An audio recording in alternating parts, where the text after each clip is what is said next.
Hello and welcome to part 5 in our 5-part Cancer Genetics CME series. The title for our final session is Laboratory Methods and Variant Classifications in Cancer Genetic Testing. I'm so pleased to be able to welcome our speakers for this session today, all from the University of Washington Department of Laboratory Medicine and Pathology. Laboratory Genetic Counselor Fern Alagala will open the session today. Co-directors of the lab, Dr. Brian Schertz and Dr. Colin Pritchard, will be speaking, as will Laboratory Genetic Counselor Angie Jacobson. Our learning objectives for the session are as follows. After viewing this session, viewers should be able to differentiate between germline variants versus somatic genetic variants. They should be able to recognize the utility of paired tumor genetic testing in oncology. They should be able to identify situations where family variant of uncertain significance testing may be appropriate. They should be able to assess challenges with patient communications of variant reclassifications and utilize future laboratory testing in cancer genetics. This session is eligible for continuing medical education credit. If you're watching this in a group setting, please make sure that you register for the webinar and complete the evaluation as an individual to receive CME credit.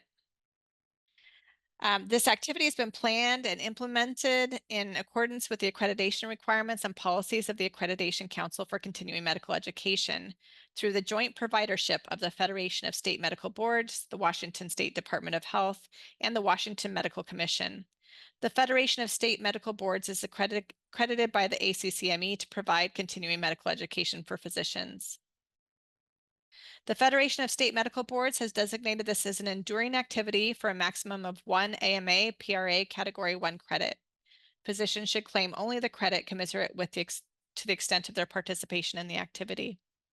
This webinar is not funded by any commercial entity, and as an organization accredited by the ACCME, the Federation of State Medical Boards requires that the content of the CME activity and related materials provide balance, independence, objectivity, and scientific rigor. All faculty, planners, and others in a position to control continuing medical education content participating in an accredited continuing education activity are required to disclose all financial relationships with ineligible companies. Faculty members are asked to disclose these financial relationships, any that they have had in the past 24 months, regardless of the potential relevance of each relationship to the specific educational activity. For this activity, here are our disclosures. Dr. Brian Schertz is president and board member for the Connect My Variant and consultant for Constantium Biosciences. All relevant financial relationships have been mitigated. None of the other speakers or planners for this activity have any relevant financial relationships to disclose.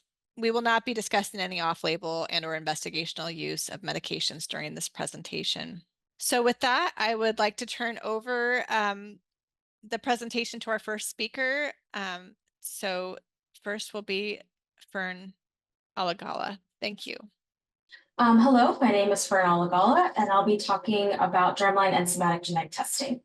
So to start off, for germline variants, those are considered genetic changes that are typically present in all cells of the body, and they can be passed down to offspring via the germ cell, so egg or sperm.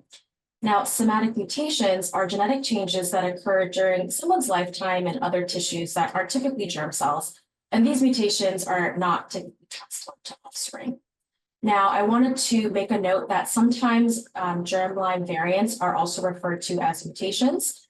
For the purpose of this talk, when I say variant, I'm referring to germline. When I say somatic mutations, I'm referring to somatic changes, but they are used interchangeably, especially when patients are talking about germline mutations. And that is okay because that's really what patients are used to, and that's the language that they know. So I just wanted to make sure that we're on the same page with that. Next slide, please. And so before we get into it, I did want to bring up the two-hit theory because this is really helpful in understanding the differences between germline variants and somatic mutations. And so we all have genes that when they're working correctly, they actually are responsible for protecting us from developing cancer. And these genes we get from either parent, and we get 2 copies of them. So on the first section of this figure, in a normal healthy cell, we have those 2 copies of the gene. And over the lifetime, there could be a mutation that happens that occurs by chance. So we have 1 copy that isn't working. Now, that is okay because we have the other copy of the gene that is still protecting that cell from developing cancer, becoming cancerous. Now, as we continue throughout the life cycle, perhaps there is a second mutation that occurs by chance, and now both of those genes are not working correctly, and so they're not going to protect that cell from developing cancer, and that is one of the ways that cancer can develop. So we have those 2 hits, as we call them, one that happened earlier in the life cycle of the cell, and one. Now, if you look at the bottom of the figure, you can see that in hereditary cancer, one of those genes that we have is already not working correctly, and that's because it's been inherited from a parent. And so throughout that lifetime of the cell, when we get that second hit or that second mutation, that cell can develop cancer. And so we see in a lot of hereditary cancers, people developing cancer at a younger age, and that is because they're already born with 1 copy that's not working the way that it's supposed to be working. Next slide, please. And so now I'm not going to talk a little bit about the terms that you can see when you have a genetic test in front of you and the differences between a germline genetic test and a somatic genetic test. So some of the terms that you may see are genetic testing for inherited mutation, genetic testing for inherited cancer risk, and germline variants, aka mutations. So just be aware that most of the time for germline genetic testing reports, it's going to say inherited or cancer risk. Those are kind of the buzzwords you should be looking for. There's also going to be a difference in a lot of cases between testing from germline or from labs that do mainly germline testing and labs that do mainly somatic testing. So some of the examples of commercial germline testing labs are Invitae, Ambry, Myriad. And it's also important to know the context of why your patient's coming in. And that can help give you some clues as to differentiate between a germline test and a somatic test. So the example that we put here was a patient with a family history of colon and endometrial cancer. They're coming in for testing for Lynch syndrome. And Lynch syndrome is a hereditary cancer predisposition syndrome. And so that test is most likely going to be a germline test. Next slide, please. And here are some of the terms that you can see when you're looking at a somatic only genetic test.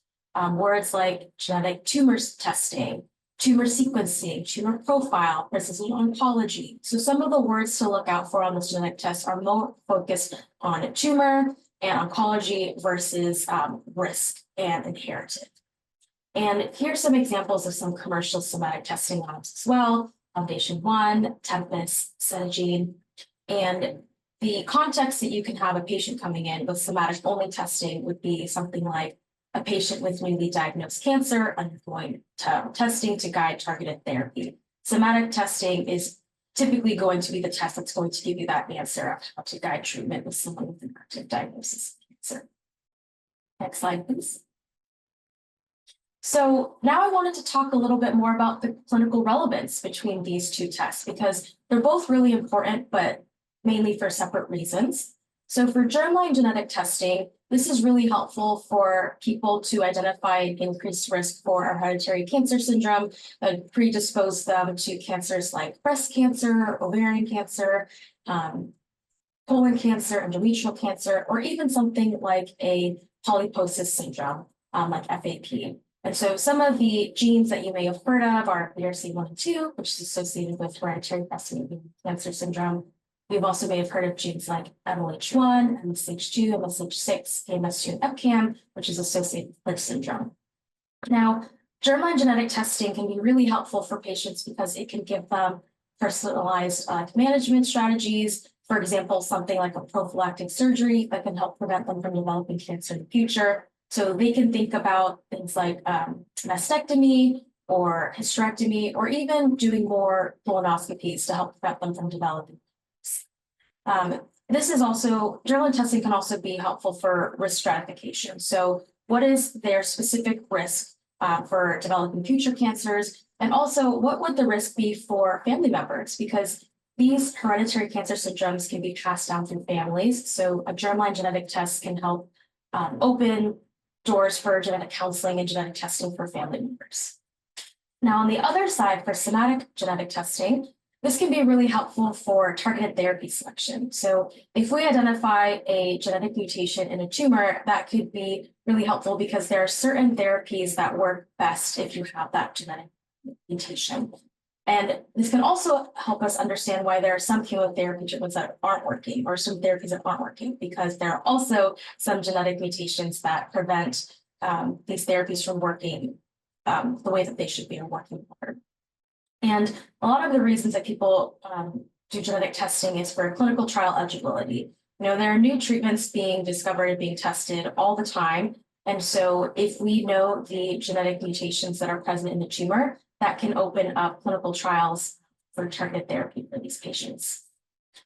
Next slide, please. So that was a very quick and brief overview of germline genetic testing versus somatic genetic testing. So now I'm going to talk a little bit about paired testing. So doing both germline and somatic at the same time. And before I dive into that, I want to make sure that we're all on the same page in regards to the terms that I'm going to use for classification. That'll be really helpful for the end of my talk, as well as for the next talk that Brian is doing. So this is the spectrum of the words that we use in terms of your classification for genetics. And so if we have something that's pathogenic, that is the word that we use for a variant that we think causes or increases risk disease. And going down from that, if something is likely pathogenic, there's a greater than 90% certainty that that variant is disease causing. Now in the middle, we have something called uncertain significance, or a variant of uncertain significance, also shortened to VUS. Now this is one of the most common results that you can get on a germline test. And we use this classification when there's not enough information to determine if this variant is related to disease. Now over time, these VUSs can be reclassified, but that's only after we get more data, such as more genetic testing or more functional data. Now, going down on the classification, if something is likely benign, there's a greater than 90% certainty that this variant doesn't cause a disease. If something's benign, then we're pretty sure that this variant does not cause disease, and it's normal variation that can be present in the population. Next slide. So what is paired testing? As I alluded to before, paired testing is genetic testing where we have a germline sample that can typically be a sample type like saliva, blood, sometimes normal tissue, and we test that sample with a tumor sample at the same time. Now, this is really helpful for us in many cases, but for our lab, tumor data can actually be used to aid germline variant interpretation, and that's something I'll talk about a little bit later. Next slide. Now, what are some of the reasons that we can do paired testing? There's going to be some tumors that are more suspicious for a hereditary cancer syndrome, like I alluded to before, breast cancer, colon cancer, uterine cancer. And so when we have some of these tumor types and we have inconclusive germline testing, or we have a high suspicion for a hereditary cancer syndrome, paired testing is always an option that can give us more information to figure out, does this person have a somatic cancer? So something that happened from chance, otherwise known as a sporadic cancer, or could there be a risk that they have an inherited germline pathogenic variant that put them at risk for developing this cancer? And some of the other things that we take into consideration when we're doing paired testing is, what is the family history? Are there multiple cancers in the family? Are there related cancers that we see in these hereditary cancer syndromes? If so, maybe paired testing can give us that information as to what's going on in this family. Next slide. So when we do paired testing, there's a lot of different results that we can get, and these are just the typical ones that we can see. So for paired testing, one of the possible results is a germline positive. So we found a pathogenic variant in the germline, we see it, and we also see that germline in the tumor and that second somatic hit. So we know that this is probably what's driving the tumor. Another possible result that we can get is germline negative, and we actually have a positive somatic result. So this is when we see that this is most likely a sporadic cancer, and we see those two hits that we had alluded to before, and that's most likely what's driving this cancer. Another possible result is a germline negative and a somatic. So this is an inconclusive result, and it can happen for a variety of reasons, such as there could be something else going on, or possibly our technology could not be picking up what's actually happening in this tumor. And another possibility is a germline reclassification using somatic information. So this is when we have a person come in who's had previous genetic testing, they have a variant of uncertain significance, and they want to know if the tumor data can help reclassify that to likely pathogenic or even likely benign. And I'll talk a little bit about a case that we have had this specific result later. Next slide, please. So I just wanted to give a brief overview of Lynch syndrome because the case I'm going to bring up is this case. So this is a hereditary cancer predisposition syndrome. The two cancers most associated with Lynch syndrome are colon cancer and endometrial cancer. But this is just a brief image to show some of the other cancers that may be involved if someone has Lynch syndrome. Next slide. Now, in Lynch syndrome, one of the things that's really important for us in determining what's going on in the tumor is another test that you may have heard of called microsatellite instability or MSI test, or an IHC test, immunohistochemistry test. And what these tests are looking for are patterns in the tumor. Are the genes that are involved with mismatch repair, which are the Lynch syndrome genes, are they deficient? And so in this box that I have, basically, it's a pattern that we can see in tumors, specifically colon and uterine tumors. So on the left-hand vertical column, these are the genes in Lynch syndrome, MLH1, MSH2, MSH6, and PMS2. And if you were to have a pathogenic germline variant in one of these genes, these are some of the patterns that you can see. Now, you can see these patterns even if it is not germline, but for the purpose of this talk, I'm just going to focus on a germline pathogenic variant. So let's say you had a pathogenic germline variant of MLH1, then you can have absent staining of MLH1 and PMS2. If you had a pathogenic germline variant MSH6, perhaps you can see isolated loss of MSH6 in your IHC pattern. Now, I just wanted to reiterate that IHC staining is not a perfect science. It's just something to help us clue in to see, is there something germline in this patient, or is there something else that we should be concerned about? Next slide, please. So the case example that I have for you today is we had a 38-year-old female who came in with endometrial cancer, and she had a family history of unspecified cancer. Her endometrial cancer with IHC staining showed a loss of MLH1 and PMS2. And so they proceeded with germline only testing first. And this patient came back with a germline MSH2 variant of uncertain significance. Next slide.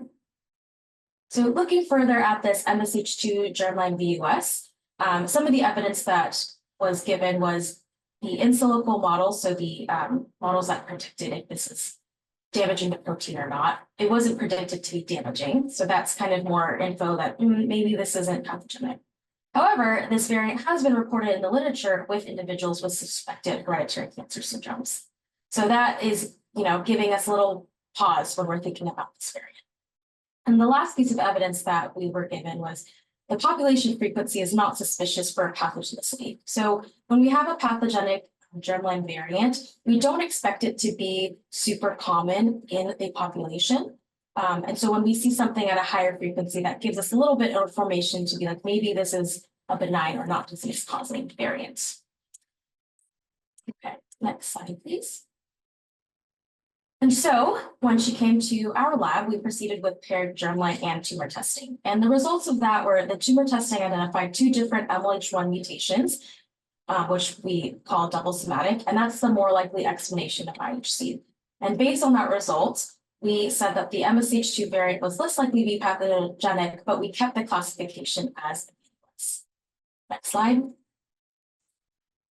And so I wanted to bring back this figure just to reiterate what was happening in this patient. So the bottom, hereditary cancer, she had an MSH2 VUS, which you could think of as a one hit, but we didn't find a second hit in the same gene, MSH2, which would have given us more evidence to think that that could have been a possibly pathogenic variant. What we found instead was more akin to the first figure, where we found 2 hits in a different gene, MLH1.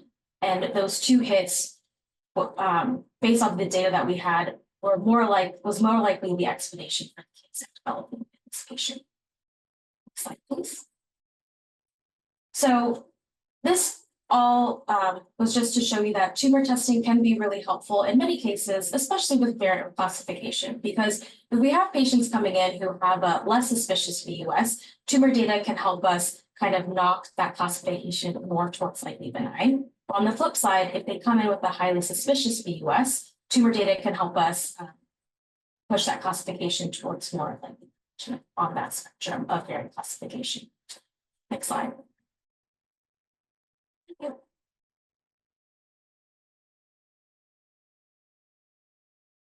Thank you so much that's a great introduction. I'm going to talk a little bit more about variant classifications, reclassifications, and specifically about what you can do as a provider for a patient when it comes to variant classification. So next slide, please. First, when the germline is identified, family testing is recommended. So first I want to talk about, family testing to classify variants of uncertain significance is a really powerful tool that a provider can use to advocate for their patient to be able to get that. Before that, for pathogenic variants, family testing is absolutely indicated and is, at least for hereditary breast and ovarian cancer and for Lynch syndrome, is a CDC public health priority.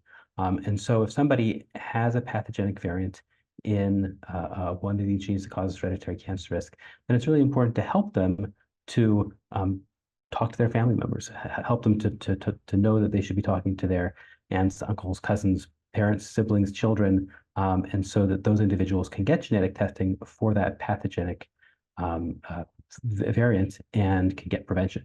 Now, for variants of uncertain significance, it's not the same story. Variants of uncertain significance are not pathogenic variants, and actually over 80% of variants of uncertain significance that are classified have ended up being classified as likely benign or benign.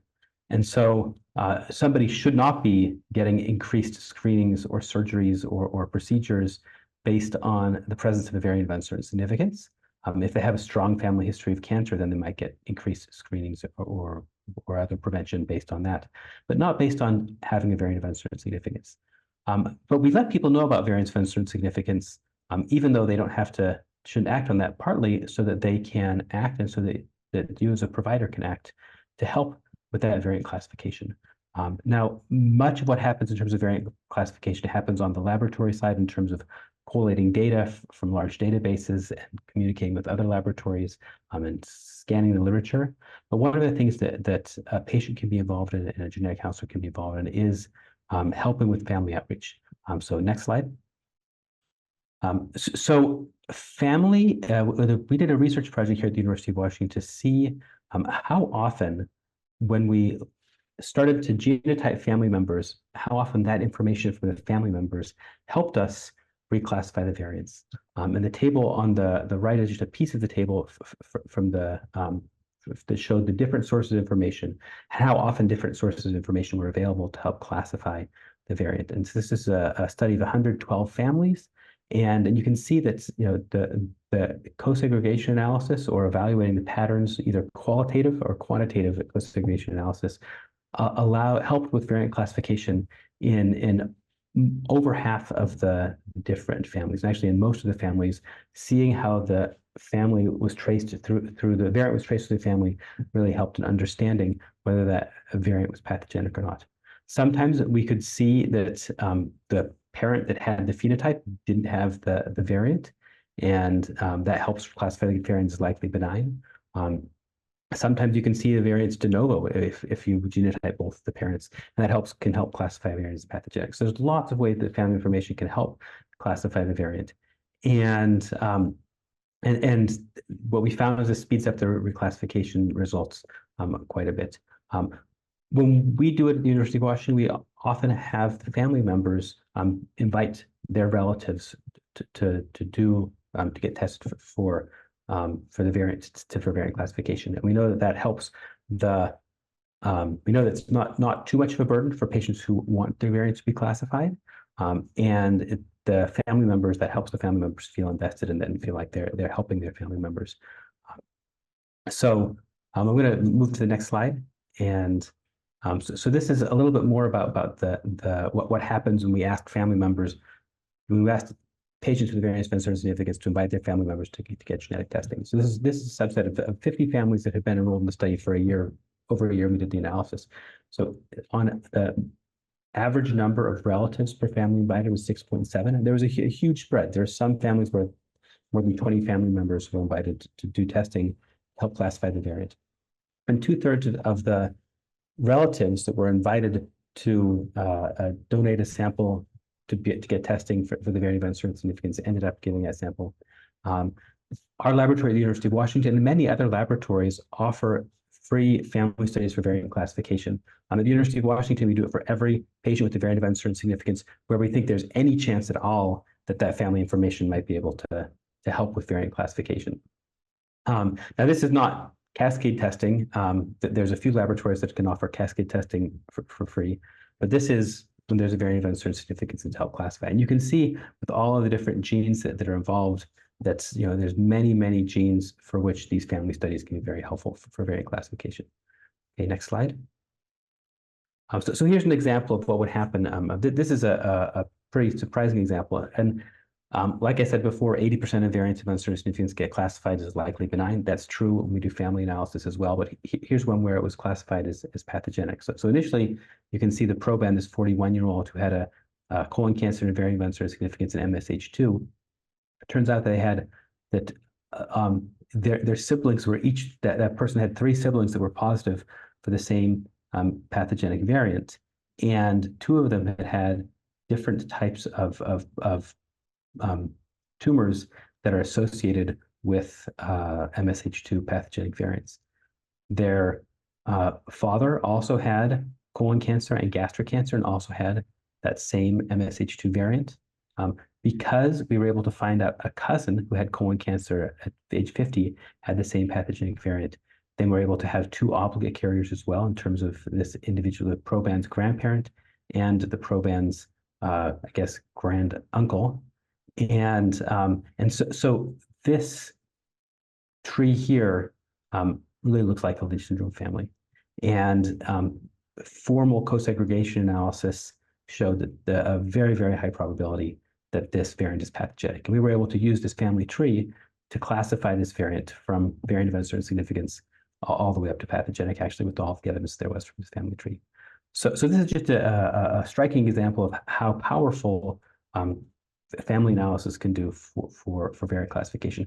If we had just known about this one individual with colon cancer 41, even though they had colon cancer 27, which is really early, we would never have been able to classify the variant of uncertain significance. But once we knew how the variant traveled through the family, then we were able to classify this variant just with this family evidence.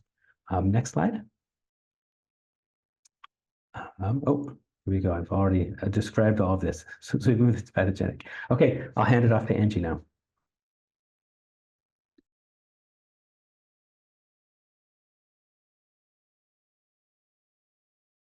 You're muted, Angie. Sorry. Hi, thanks so much, Brian and Fern, for getting us started today. I'm Angie Jacobson, a laboratory genetic counselor who works with Fern and Brian at the University of Washington Genetics and Solid Tumors Lab.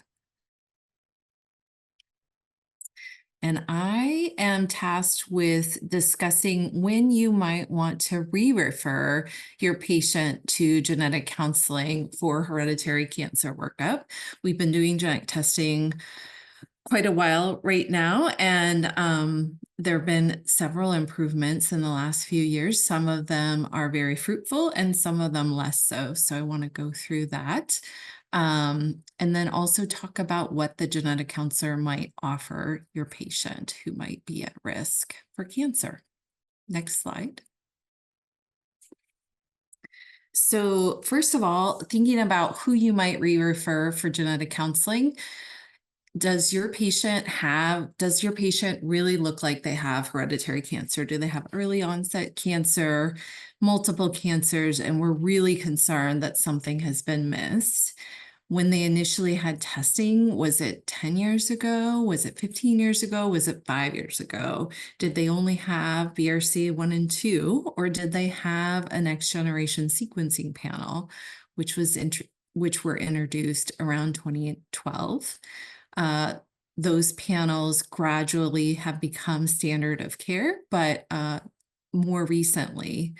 So again, if your suspicion is very high that this patient has hereditary cancer, but their testing has been negative, that would be a great time to send them for genetic counseling again. And then variants of uncertain significance get reclassified, and genetic counselors can help aid in that reclassification. So it's a great time to refer back to genetics. Next slide.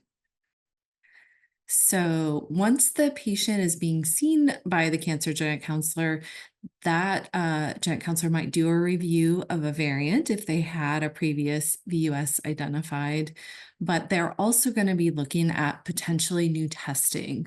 Sometimes panels might have been small and not include more recent discovered genes that are associated with the cancer that's seen in the patient's family and in the patient. The genetic counselor might order paired tumor testing, as Fern described. This has been done for several different unexplained phenotypes, and I'm going to talk about how we use this with unexplained polyposis as well. But it can be used in von Hippel-Lindau related tumors, retinoblastoma. It's been used for many, many years. And also for schwannomatosis, which can be in isolation or associated with other tumor types as well. Additionally, while not clinically available, commonly RNA analysis is being done in several laboratories. This can help with variant detection and also establish whether or not the variant might be affecting the protein. Long read sequencing is a newer technique that helps with sequencing through repetitive regions, which are often found in the introns, and helps with mapping those variants better. Next generation sequencing, which is being used for most germline cancer testing right now, has much shorter reads. And so sometimes certain variants will be missed because of the complexity of the variant. And then I will talk about a couple of classic genetics evaluations that might come into play. Okay, so I have a quick case. This is a patient who'd had breast and ovarian cancer in early age. The ovarian cancer was caught early. She was 35 at the time. It was 2005, and she had BRCA1 and 2 testing. That was negative. And so now currently she has a new diagnosis of breast cancer. We're really concerned about this patient having hereditary breast and ovarian cancer. We're concerned that there might be a germline variant in another gene, or perhaps there was a missed variant. And so a new next generation sequencing panel was ordered by her genetic counselor, and that panel included 70 genes. And in fact, there was a variant in BRCA1. It was an exon 13 duplication, which is pathogenic to BRCA1, confirming her diagnosis of hereditary breast and ovarian cancer syndrome and allowing for her family members to be tested. This type of variant just wasn't part of the initial testing that had been done in BRCA1 and 2 for this patient.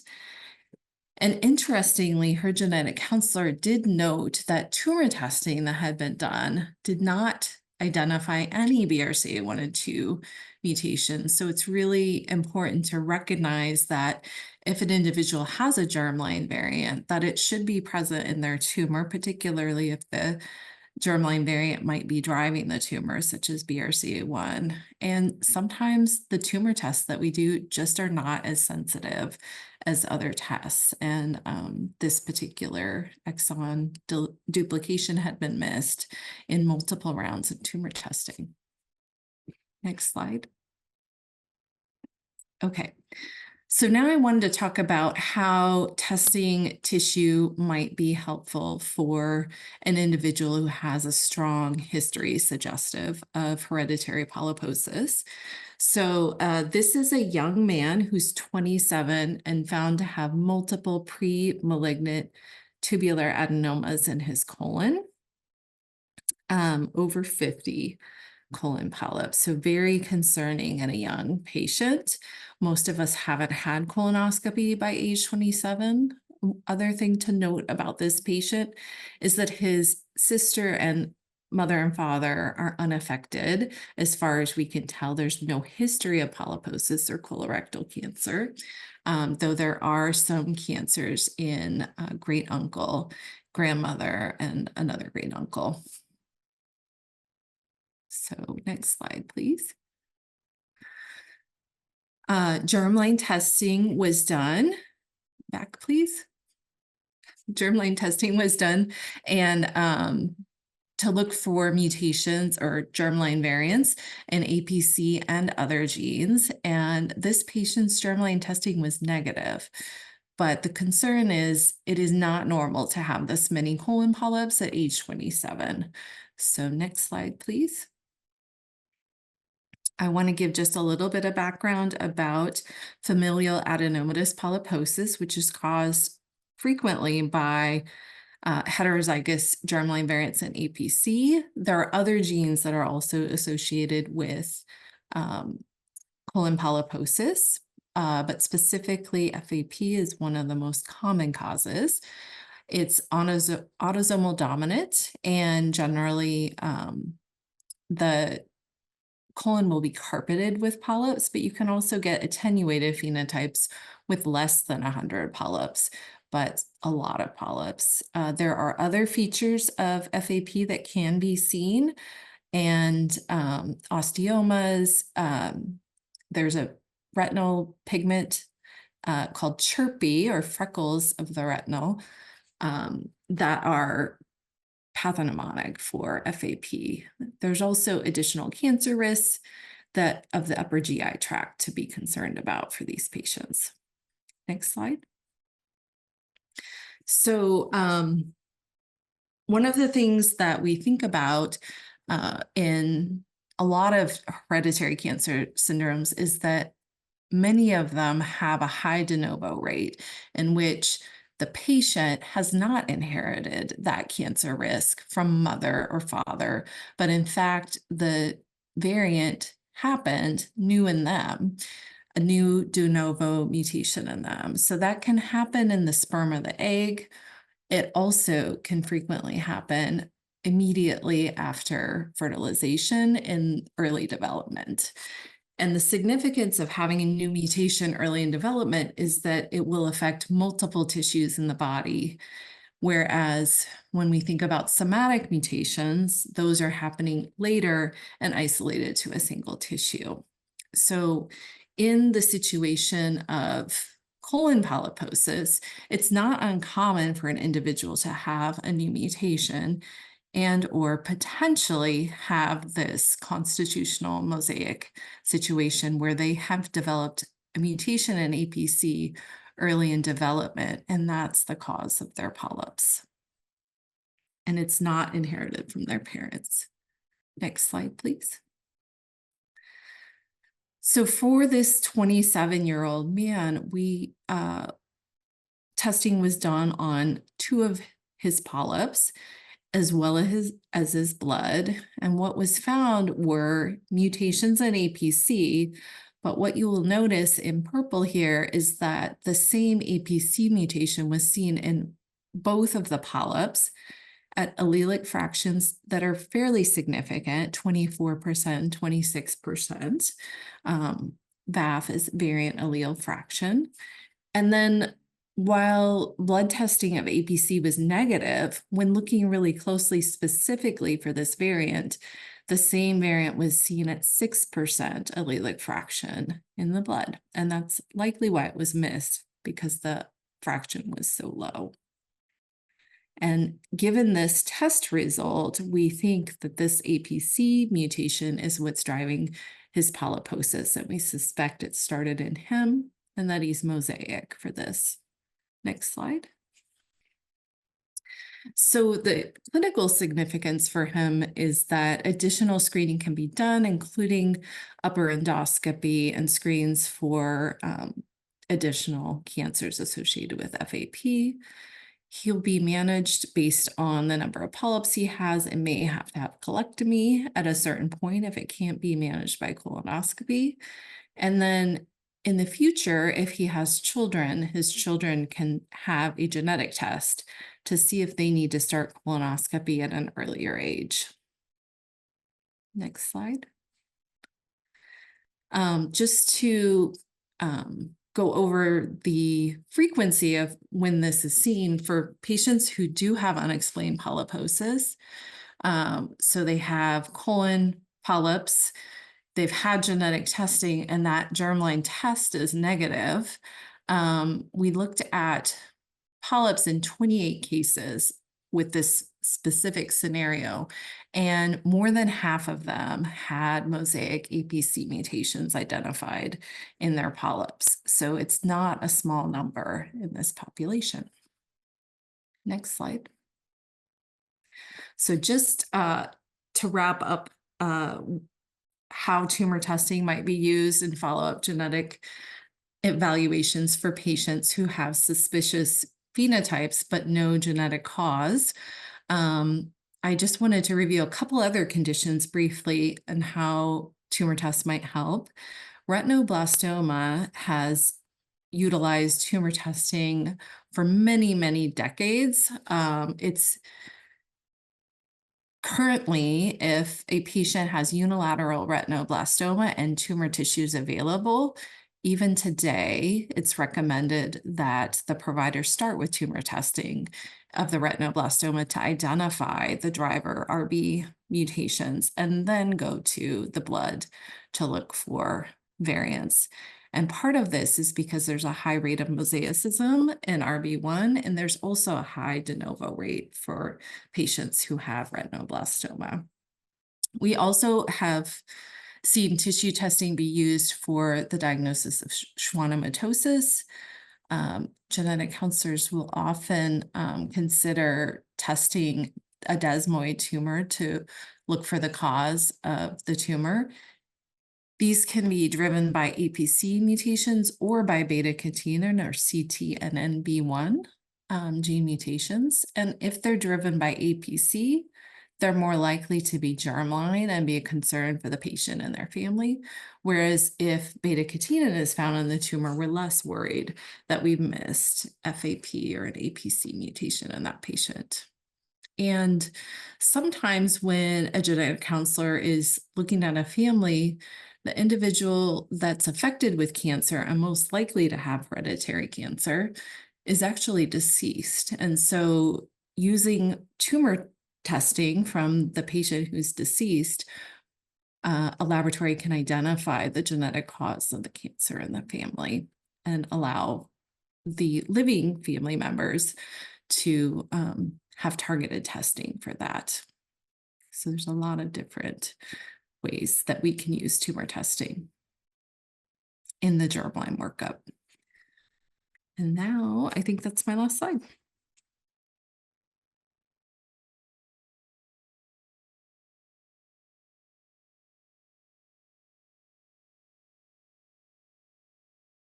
Well, it's a pleasure to be able to talk. I think I'm the last speaker.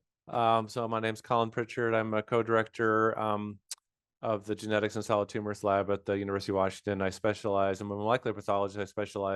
Pathologist, and I specialize in both somatic cancer detection and also germline cancer risk gene testing. So on the next slide. So just to give a kind of broad overview. In this section, we're going to talk about just the future, what's coming on the lab side in terms of genetic testing. So to take a step back and just think about what is the clinical utility of cancer genetic testing right now? Well, we have lots of utility, right? So, for the genetic counselors in the audience, you think a lot about risk, right? And so we certainly do risk assessment, and we do that primarily through germline, but we're increasingly doing testing for treatment decision making, particularly for genes like BRCA1 and BRCA2, and also the mismatch repair genes. where there are targeted therapies associated with having mutations in those genes. Treatment monitoring, so that's like if you're already on a targeted therapy, you can do genetic testing to see how it's working. Like, for example, if a resistance mutation emerges. For prognosis, if you have certain mutations, you may do worse or do better in terms of your predicted cancer course, and increasingly for diagnosis. This is really the newest frontier in cancer genetic testing, but increasingly there are guidelines for an anatomic pathologist to make the actual diagnosis of this type of cancer based on the underlying mutation. So those are all the sort of classes of clinical utility, and then we do this on different specimens. So we do inherited testing on a germline specimen, typically blood, but it could be saliva or other normal tissue. We do tumor testing on tissue, but we also do sort of a surrogate tumor testing on circulating tumor DNA in the plasma, also known as a liquid biopsy test, which is just a fancy way of saying we're doing a blood test and we're trying to look for the tumor that's shed into the plasma. So on the next slide, so just a little bit more about cell-free DNA and cancer. The nomenclature can get confusing here.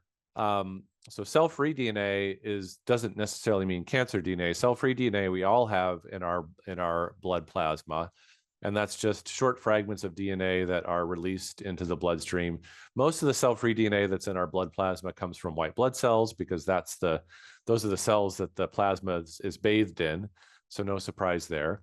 But other cell types, including cancer cells, can also shed these short fragments of DNA into the bloodstream. And when they're from cancer, we call them ctDNA, or circulating tumor DNA, which is just a subtype of cell-free DNA. It gets complicated because typically when you're looking at someone's cell-free DNA in cancer, they have late-stage cancer or metastatic cancer, and they typically have multiple different cancer sites, and each of those cancer sites is not identical in terms of the mutations that it has acquired. So the cell-free DNA in a cancer patient is a kind of an amalgam of sometimes different clones, and that it can be very, very complicated to start to interpret. But we can use these. It's a powerful analyte. We can use it for treatment monitoring. We can use it for treatment decision making in patients with advanced cancer where you might not want to do a metastatic biopsy. And there's even tests now that probably many people have heard about that are even on the market now for multi-cancer early detection, which primarily use cell-free circulating tumor DNA as the analyte that they're measuring. A lot of these tests use other biomarkers such as proteins or even autoantibodies. But circulating tumor DNA is a big component of these so-called MCED, or multi-cancer early detection tests. And then finally, minimal residual disease testing is typically uses cell-free circulating tumor DNA. So this is the idea that you've got advanced cancer, you're getting a treatment, and then you want to make sure that the cancer has been stomped out by the treatment. So you do a circulating tumor DNA test to see if there's any minimal cancer left if you're the cancer patient, you're hoping to see an absence of signal there. So the next slide. So I mentioned that diagnosis is possible using mutation, and diagnosis is even maybe possible from a blood biopsy. We're not quite there yet. We're talking about the future. So this isn't, I want to be really clear, this is not standard of care. This is not what we're doing right now as molecular pathologists in a clinical setting. But it is possible to do it. I'm just highlighting some work from some of my colleagues in our system at the University of Washington and Fred Hutchinson Cancer Center here, who've done some nice work. Many other people have done work in this area, showing that you can harness certain aspects of cell-free DNA to work backwards and actually figure out what cell types release them into the plasma just by DNA sequencing. So there's a bioinformatics approach called nucleosome footprinting. I'm not going to get into all the details here, but the point is that there's a lot of information in the cell-free DNA.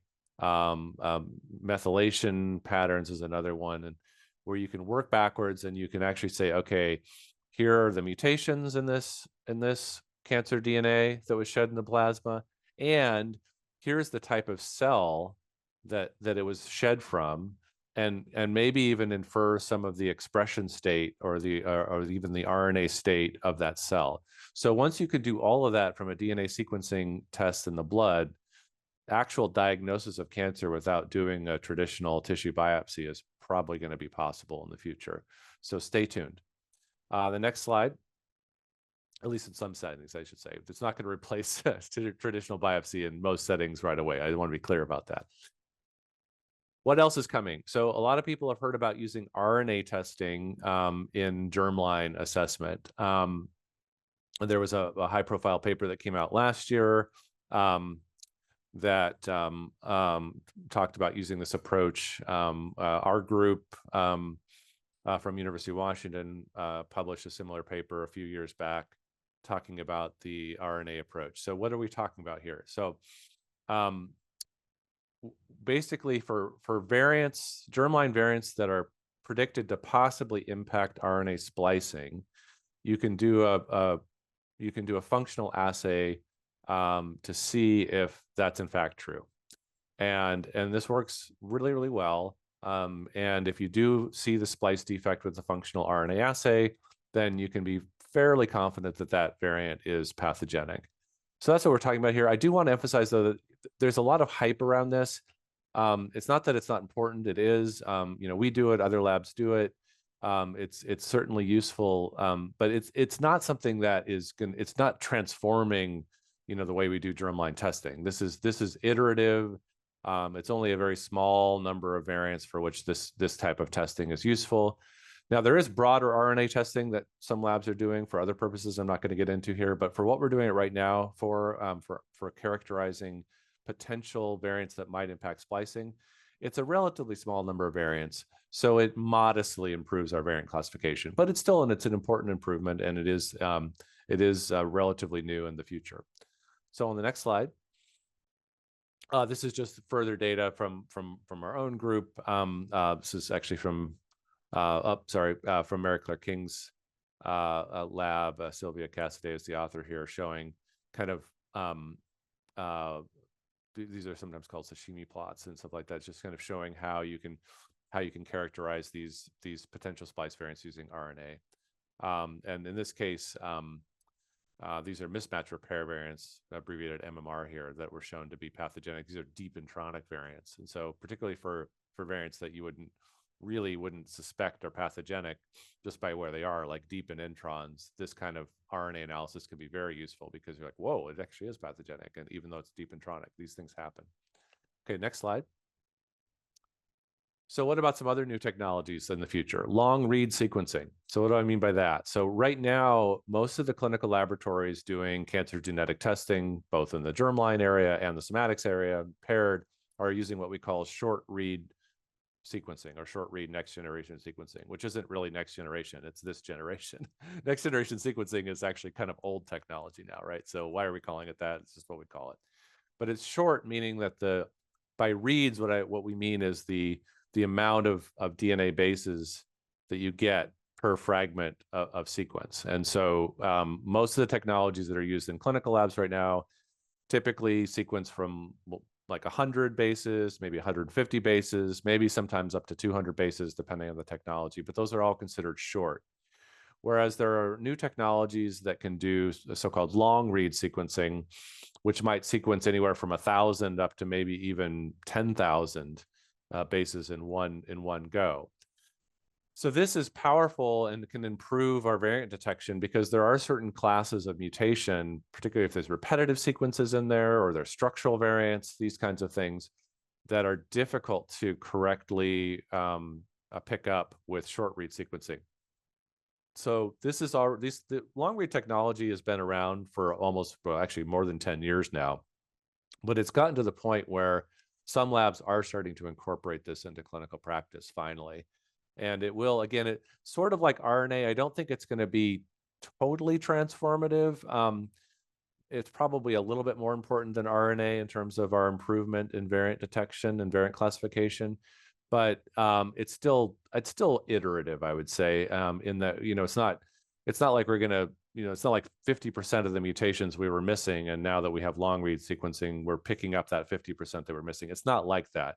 We don't know the exact percentage of the additional that we're going to pick up, but it's going to be, for the genes we know a lot about, far less than 10%, just to put things in perspective. But it's still an important technology, and it's coming quickly. So on the next slide. I mentioned this in the beginning about multi-cancer early detection. So early detection and diagnosis. So a lot of you in your clinical practice are probably already seeing patients who got a commercial multi-cancer early detection test, probably paid out of pocket for it, because these aren't, recommended by guidelines right now, and for a good reason. But they are out there. And they are promising. So I don't want to be all doom and gloom here, but I want to sort of kind of just be rational about these tests. I think they do work. They're by no means perfect. There's lots of false positives. There's lots of false negatives, right? So, but they are here. They're not even the future. They're here now, and they're exploding. There's one company on the market now. There's going to be a few companies more that in the United States market that are coming soon, and probably more after that. So you're going to see them. A big question, and I wrote an article, if anyone's interested, about this, I guess a little over a year ago now, that's mentioned here, that kind of talks about how these tests work and sort of what to think through. But I think one of the big things to think about here is, what are we going to do with the information? If someone gets a positive screening test by one of these tests, what do you do? Do you do full body MRI if you don't find the cancer? If it points to a certain tissue of origin, like lung, do you just do a chest CT or chest MRI, and are you done? We don't know the answer to any of these questions yet. So a lot to do here for sure. We've probably maybe put the cart before the horse with these tests really on the market already. But they do work. They don't work that well. They don't work that well for early cancer detection. They work pretty well for advanced cancer detection. So that's great, except if you have advanced cancer, there's probably other more traditional ways we can detect it too. They work a little bit for early cancer, depends on the cancer. So we have a long way to go here. From a technical standpoint, like I was saying, they mostly are, they're blood tests for the, by and large, they mostly are looking at cell-free circulating tumor DNA fragments. They're just looking for a few molecules. They use these bioinformatics approaches that I talked about before. But the thing that's really cool about these tests, I think they do work a little bit right now. They are going to work better and better as we learn, more how to use them. And the same kind of approach that we're using for this early cancer detection probably will work very well for this sort of true liquid biopsy of making a diagnosis, because in that setting, you have more cancer already in your blood. It's an easier problem. And many people are working on this, as highlighted here. So on the next slide, we have a working group at the University of Washington and Fred Hutchinson Cancer Center that's outlined here, just to sort of what we're trying to do. And if anyone listening to this call is interested and wants to sort of petition this group, please do. What we're trying to do is figure out how to really responsibly implement these tests in a clinical practice setting. Because like I said, I think the cart's really a little bit before the horse here, where we don't have a lot of the knowledge we need about how to thoughtfully integrate these tests into our practice. So that's what this group's doing, and focusing on Lynch syndrome patients. Probably will also look at other high genetic risk patients, and other groups across the country and probably even elsewhere in the state are doing similar work. So we're certainly by no means the only ones. The next slide. So what about this is my last slide, I think. What about digital pathology and artificial intelligence? So in the past, we've been doing diagnosis with microscopes. We'll continue to do that in the future, but we can now digitize slides, and now we have artificial intelligence to really, really make use of this. And I think where this matters for cancer genetics is there's already exciting work that shows that if you have certain histologic patterns, certain way that the tissue looks under the microscope, that actually could predict that you might have like a germline BRCA1 or 2 mutation, for example, or a germline mismatch repair Lynch mutation. So that's really powerful stuff in terms of a pathologist, who's making a diagnosis might be able to make a recommendation for germline testing right then and there based on some AI And that's why I think it's most relevant for this discussion. Thank you for doing that. In the next slide. And I think that's all I had on this section. So we'll turn it back over to Fern. Thank you so much for your attention. Hello, so we just have collected a few resources for you to use in your practice. Next slide, please. So the first link is general information for genetic testing. It's for a website called Medline Plus.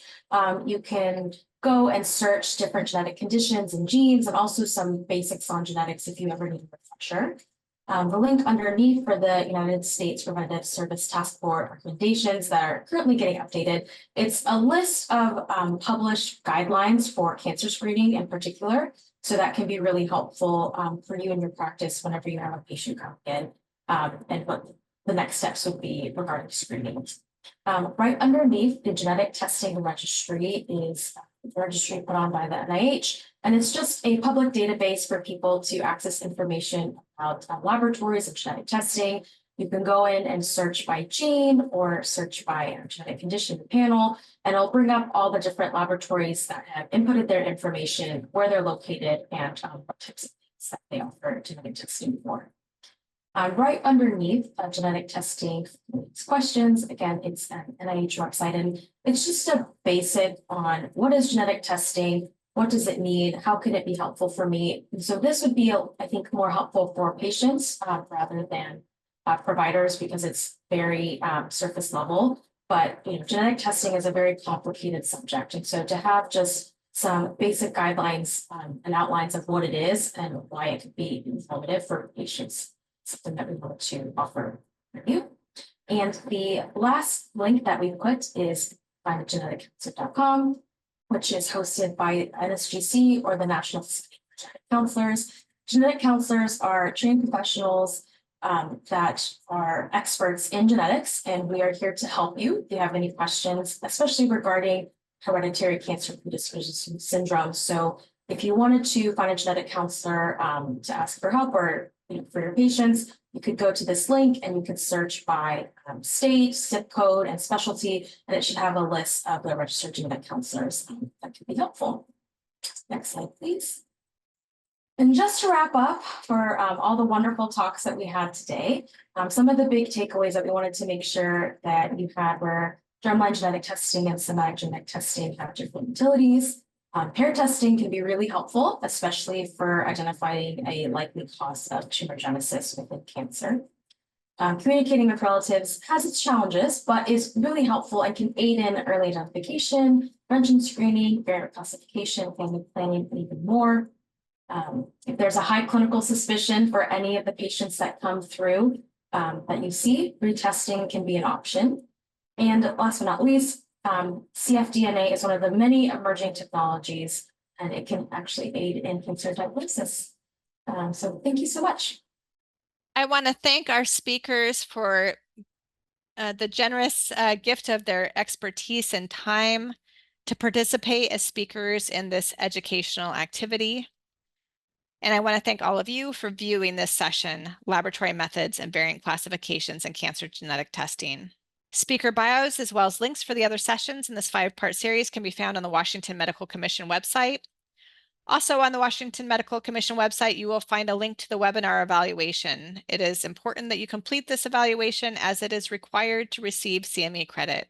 Thank you very much again for your time and attention today.